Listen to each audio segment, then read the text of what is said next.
2 ice cream മതി. ഇനി ഞാൻ ചോദിക്കില്ല പപ്പ, പ്ലീസ് ഐസ്ക്രീം വാങ്ങിത്തരൂ. വർഷ ചുറ്റും നോക്കി. അല്ല, രാഘവ് സീമോളുടെ അമ്മ ഇവിടെ കാണുന്നില്ലല്ലോ. ഭാര്യ കൂടെ വന്നില്ലേ? വർഷയോട് രാഘവ് പറയുന്ന മുന്നേ സിയ പറഞ്ഞു, എനിക്ക് അമ്മയില്ല ആൻറ്റി, അമ്മ മരിച്ചുപോയി. പപ്പയാ പറഞ്ഞ് മോളുടെ അമ്മ ദൈവത്തിൻ്റെ അടുത്തേക്ക് പോയെന്ന്. വർഷ വിഷമത്തോടെ സിയെ നോക്കി. അവളുടെ മുഖത്തെ വിഷമം കണ്ടതും രാഘവ് അവളോട് സംസാരിക്കാൻ നിൽക്കുമ്പോഴേക്കും അവൻ്റെ ഫോൺ റിങ് ചെയ്തു. അവൻ ഫോൺ എടുത്ത് കുറച്ച് മാറിയുന്നതും വർഷ സിയെ എടുത്തു.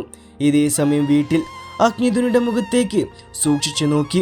അവളുടെ കവളിൽ 5 വിരലിൻ്റെ അടയാളം, ചുണ്ട് പൊട്ടിയത്, തോളിലെ മുറിവ്, ഡ്രസ്സ് കീറിയത് എല്ലാം അവൻ നോക്കി.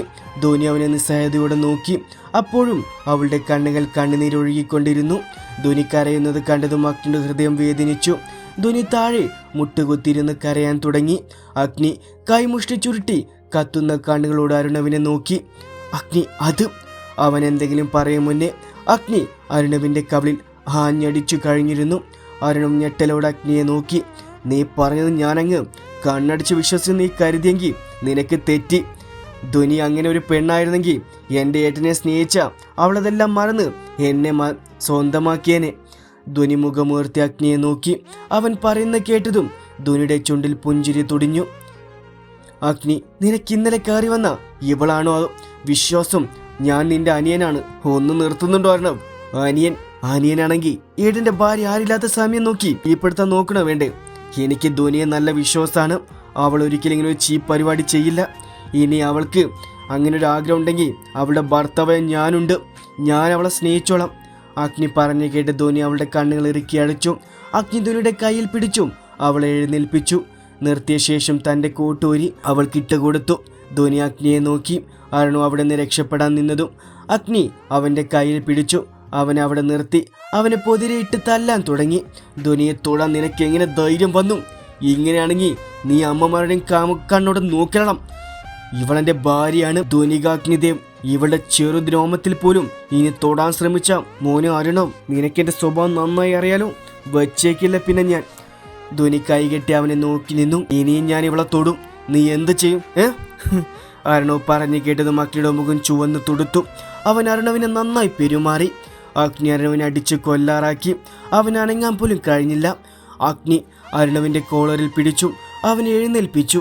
എന്നിട്ട് അവനെ മറ്റു റൂമിലേക്ക് തള്ളി വാതിൽ പുറത്തുനിന്ന് പൂട്ടിയിട്ടു. അരുണവ് താഴേക്ക് വീണു. അവൻ്റെ ബോധം പോയി.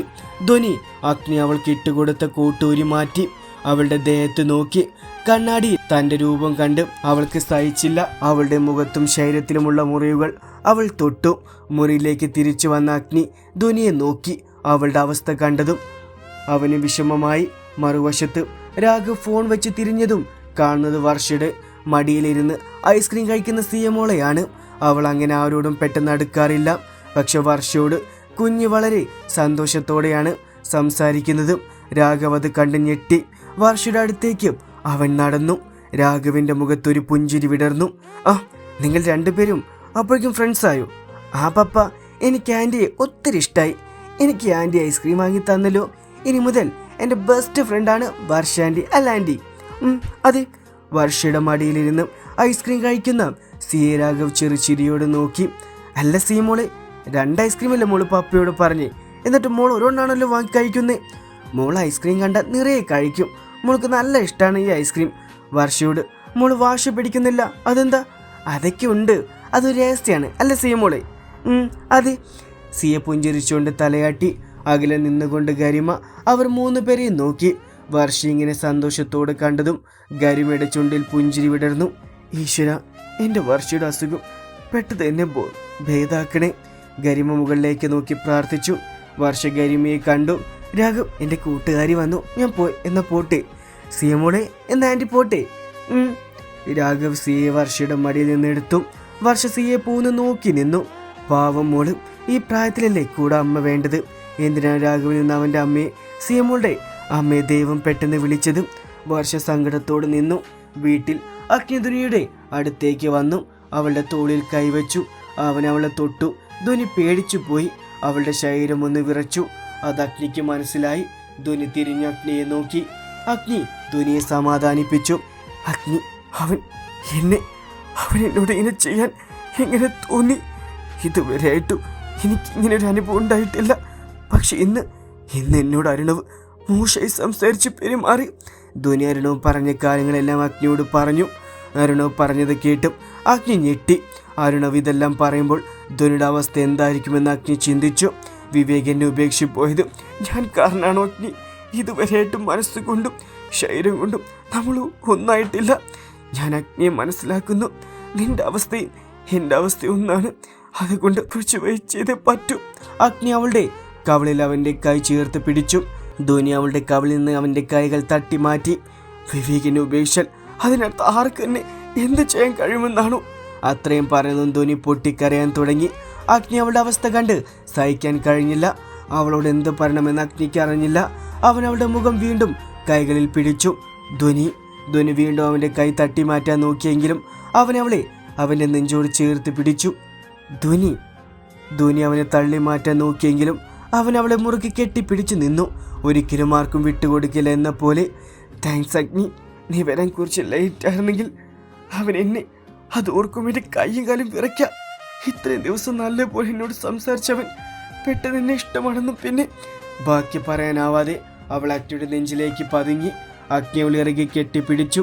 അവൻ അവളുടെ മുടിയെ പതിയെ തഴുകി. ധ്വനി, ഞാനില്ല നിന്റെ കൂടെ.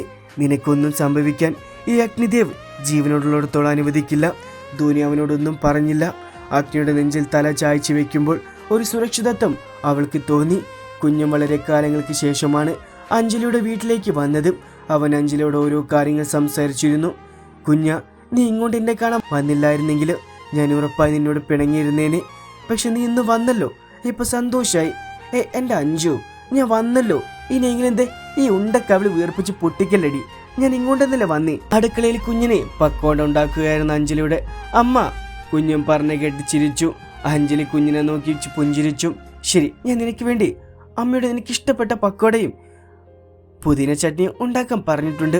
നിനക്ക് അതെടുത്തു വരാം. അവൾ അടുക്കളയിലേക്ക് പോയി. അപ്പോഴാണ് ഡോർബെൽ ശ്രദ്ധിച്ചത്. അടുക്കളയിൽ നിന്ന് ശാരദ, മോൾ അഞ്ജലി ആരാന്ന് നോക്ക്. കുഞ്ഞൻ സോഫയിൽ നിന്ന് എഴുന്നേറ്റു. ഞാൻ നോക്കാം ആൻറ്റി. കുഞ്ഞൻ വാതിലിൻ്റെ അടുത്തേക്ക് പോയി വാതിൽ തുറന്നതും തൻ്റെ മുന്നിൽ നിൽക്കുന്ന ആളെ കണ്ട് അവൾ ഞെട്ടി. അതേസമയം വർഷയും ഗരിമയും വീട്ടിലേക്ക് നടക്കായിരുന്നു. വർഷയുടെ ചിന്ത മുഴുവൻ സിയമോളെ കുറിച്ചായിരുന്നു. ഗരിമ വർഷയുടെ മുഖത്തേക്ക് നോക്കിയപ്പോൾ ഓരോന്ന് ചിന്തിച്ച് നടക്കുന്ന വർഷയാണ് കണ്ടത്. വർഷ, എന്താ ഇത്ര ചിന്തിച്ച്? ദൈവം എന്താ ക്രൂരനാണല്ലേ. എന്താണ് നിനക്കെന്താ സംഭവിച്ചത്? ഗരിമ വർഷയോട് ചോദിച്ചു. ഗരിമാടി, ഇന്ന് എൻ്റെ മടിയിൽ ഒരു മോള് ഇരുന്നില്ലേ സിയമോള്. ആ കുഞ്ഞിന് അമ്മയില്ലടി. ഈ പ്രായത്തിലല്ലേ ഒരു കുഞ്ഞിന് അമ്മയുടെ വാത്സല്യം സ്നേഹം കിട്ടേണ്ടതും. വർഷ സങ്കടത്തോടെ പറഞ്ഞു കേട്ടതും ഗരിമ അവളെ നോക്കി. വർഷ, നീ അധികം ചിന്തിച്ചു കൂട്ടണ്ട, തലവേദന കൂടും. വന്നേ, വീട്ടിലേക്ക് പോവാം. ഗരിമ വർഷയുടെ കയ്യിൽ പിടിച്ചു മുന്നോട്ട് നടന്നു. വീട്ടിൽ ധ്വനി ഇപ്പോഴും അഗ്നിയെ കെട്ടിപ്പിടിച്ച് നിൽക്കുന്നത് അവൾ അവനെ നെഞ്ചോട് ചേർത്ത് പിടിച്ചതും ധ്വനിയുടെ മുതുകിൽ തഴുകി. ധ്വനിയുടെ ഹൃദയം ക്രമം തെറ്റി മിടിക്കുന്ന അഗ്നി അറിഞ്ഞു. അവൾ നന്നായി പേടിച്ചിട്ടുണ്ടെന്ന് അവന് മനസ്സിലായി. അവൻ ധ്വനിയെ തന്നിൽ നകറ്റി പതിയെ കട്ടിൽ കിടത്തി. പുതപ്പെടുത്ത് അവളെ പുതപ്പിച്ചു. ധ്വനി അഗ്നിയെ നോക്കിയില്ല, കണ്ണടച്ചു കിടന്നു. അഗ്നി അവളുടെ അവസ്ഥ നന്നായി മനസ്സിലായി. അതുകൊണ്ട് തന്നെ അവനൊന്നും അവളോട് പറഞ്ഞില്ല. ധ്വനിതേ, ഈ വെള്ളം കുടിച്ച്. അവൻ തന്നെ ഗ്ലാസ് അവളുടെ ചുണ്ടോട് അടുപ്പിച്ചതും അവൾ ഒരു സിപ്പ് വെള്ളം കുടിച്ചു. അവളുടെ മുടിയഴകൾ മുഖത്തേക്ക് പാറി വീണു. അഗ്നിയുടെ കൈകൊണ്ട് അവളുടെ മുഖത്തേക്ക് വീണ മുടിയകൾ ചെവിയിലേക്ക് മാടി ഒതുക്കി. നോക്ക് ധ്വനി, വിവേക് എൻ്റെ ഏട്ടൻ നിന്നെ പ്രണയിച്ചു. പക്ഷെ ആ പ്രണയം വെറും കപടമായ പ്രണയമായിരുന്നു. ഒരു നിമിഷമെങ്കിലും മുന്നേ പറഞ്ഞെങ്കിൽ ഇപ്പൊ നിനക്ക് എൻ്റെ ഭാര്യയായി. അതൊക്കെ വിധി. നിന്റെ അതേ അവസ്ഥയും ഞാൻ അനുഭവിച്ചിട്ടുള്ളതല്ലേ ധ്വനി. അഗ്നി പറഞ്ഞു കേട്ട് ധ്വനി അവനെ നോക്കി. അഗ്നി വർഷ എത്രമാത്രം സ്നേഹിച്ചിരുന്നെന്നും വർഷ അഗ്നിയെ ഉപേക്ഷിച്ച് പോയതിൽ അഗ്നി വിഷമിക്കുന്നുണ്ടെന്നും ധ്വനിക്ക് മനസ്സിലായി. ധ്വനിയുടെ കണ്ണുകൾ വീണ്ടും നിറഞ്ഞു തൂവി. അവളുടെ കണ്ണ് നിറഞ്ഞ് കണ്ടതും അഗ്നിക്ക് വിഷമമായി. ധ്വനി, എന്തിനാണ് കരയുന്നേ? ഇനി നീ കരയാൻ പാടില്ല.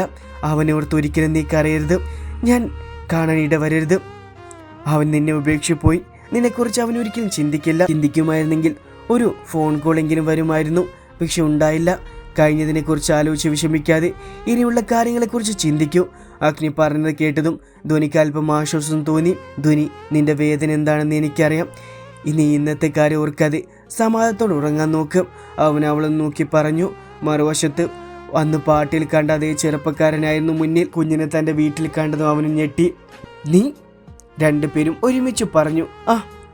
ഏട്ടനായിരുന്നു. അയാൾ കുഞ്ഞിനെ നോക്കി. അഞ്ജലിയുടെ ഏട്ടനാണ് മുന്നിലെന്ന് മനസ്സിലായതും കുഞ്ഞൻ വാതിലിന്റെ ഭാഗത്തേക്ക് നിന്ന് മാറിയിരുന്നു. അയാൾ അവളൊന്ന് നോക്കിയ ശേഷം അകത്തേക്ക് കയറി. അഞ്ജലി കുഞ്ഞിന്റെ കൈ പിടിച്ചു. അയാളുടെ മുന്നിലേക്ക് അവളെ കൊണ്ടുവന്നു. ഏട്ടനോട് ഞാൻ പറയില്ലേ എന്റെ ബെസ്റ്റ് ഫ്രണ്ടിനെ കുറിച്ച്? ഇവളാതെ പേര് കുഞ്ഞ്, ശരിക്കും പേര് ദേവിക എന്നാ, പക്ഷെ ഇവളെല്ലാവരും വിളിക്കുന്ന കുഞ്ഞിനെന്നാ. ദേ ഇതെന്റെ ഏട്ടൻ അയൻ കൃഷ്ണ, എന്റെ കണ്ണേട്ടൻ. അഞ്ജു, ഞാൻ നിന്റെ ഫ്രണ്ടിനെ കണ്ടിട്ടുണ്ട്. അയൻ പറയുന്നത് കേട്ട് അഞ്ജലി നെട്ടിലോടെ അയനെ നോക്കി. അതേസമയം കുഞ്ഞ് കണ്ണുകൾ കൊണ്ട് അയനെ നോക്കി അഞ്ജലിയോടൊന്നും പറയല്ലേ എന്ന് അപേക്ഷിക്കുന്നു. കണ്ണിട്ട കുഞ്ഞിനെ ഏട്ടനെ എവിടെ നിന്ന് കണ്ട്? അയൻ പെട്ടെന്ന് വിഷയം മാറ്റി. ഞാനിവളെ ഇപ്പോഴേ കാണുന്നു, ഇവളെന്നെ വാതിൽ തുറന്നത് അപ്പോൾ കണ്ട കാര്യം പറഞ്ഞത് എന്ന് പറഞ്ഞ് അയൻ കുഞ്ഞിനെ നോക്കിയിട്ട് അവൻ്റെ മുറിയിലേക്ക് പോയി. അയൻ പോകുന്ന കണ്ട് കുഞ്ഞിൻ്റെ ചുണ്ടിൽ ചെറു പുഞ്ചിരി വിടർന്നു. വീട്ടിൽ ധോനി അർണവ് തന്നോട് ചെയ്ത പ്രവൃത്തി ഓർത്തു. അതോർത്തും അവളുടെ മുഖം വലിഞ്ഞു മുറുകി. ദേഷ്യത്തോടെ ധോനി കിടക്കയിൽ നിന്ന് എഴുന്നേറ്റു. അവളുടെ കണ്ണുകൾ തറയിൽ കിടക്കുന്ന അർണവിൻ്റെ ബെൽറ്റിൽ പതിഞ്ഞു. അവൾ താഴെ കിടക്കുന്ന അവൻ്റെ ബെൽറ്റ് എടുത്തു. അത് കണ്ടത് അഗ്നിയുടെ ചുണ്ടിൽ മനോഹരമായ പുഞ്ചിരി വിടർന്നു. അവൻ ധോനിയെ നോക്കിയപ്പോൾ അവളുടെ ചുണ്ടിലുണ്ടായിരുന്നു പുഞ്ചിരി. ധോനിയെ കൂടി അഗ്നി അർണവിനെ പൂട്ടിയ വാതിൽ തുറന്നു. ധോനി, പോയിട്ട് വാ.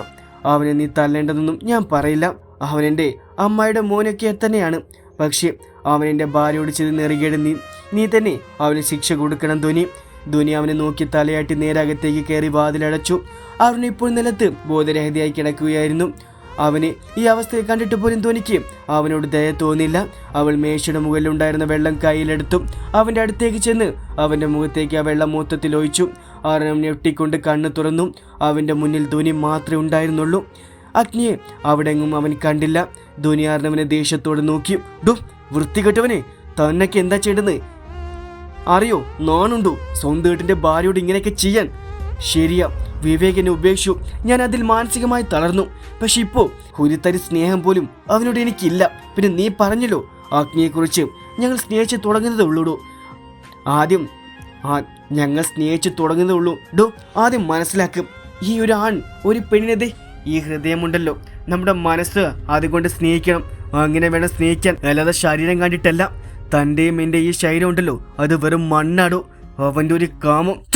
ഇനി മേലെൻ്റെ പിന്നാലെ വന്നോണ്ടല്ലോ അറിയില്ല ഈ ധോനിയുടെ കയ്യിലെ ബെൽറ്റ് കണ്ട് അർണവ് ഒന്ന് പുച്ഛിച്ചു.